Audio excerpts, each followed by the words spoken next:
हमारी आज की कहानी है बिन माँ का मायका। आज शालिनी की माँ को गुजरे हुए करीब 5 महीने हो चुके थे, लेकिन वह अब भी अपनी माँ को याद करके रो पड़ती थी। लेकिन माँ की मृत्यु के बाद वह फिर कभी मायके नहीं गई थी। मायके से उसे बुलाने के लिए कई बार फोन आए, लेकिन वह हमेशा टाल जाती। परंतु आज जब छोटे भाई के बेटे के जन्म का समाचार मिला तो शालिनी बिना देरी किए मायके आ गई। सब कुछ पहले की तरह ही था, लेकिन माँ नहीं थी। चारों तरफ चहल पहल थी।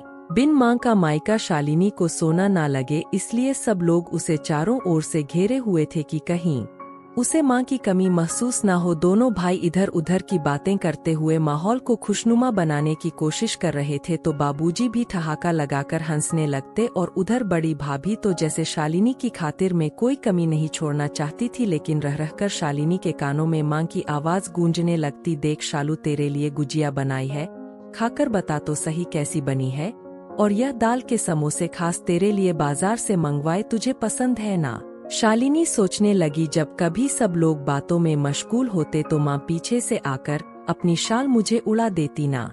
जाने माँ को कैसे पता चल जाता था कि मुझे सर्दी महसूस हो रही है।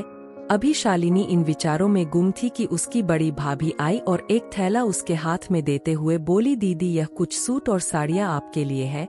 भाभी मुझे तो सिर्फ माँ की वह शॉल दे दो जो माँ हमेशा मुझे उड़ाया करती थी। ऐसा कहते हुए शालिनी, जो बड़ी मुश्किल से अपने आंसुओं को अपनी आंखों में ही रोके हुए थी, अचानक फूट फूट कर रो पड़ी। भाभी ने उसके आंसू पूछते हुए उसे अपने गले से लगा लिया और फिर झट से जाकर माँ की शॉल ले आई और शालिनी को ढा दी। तभी उसकी छोटी भाभी अपने नन्हे से बेटे को लेकर आई और शालिनी की गोद में देते हुए बोली, दीदी अब आपको ही इसे बुआ और दादी दोनों का प्यार देना है।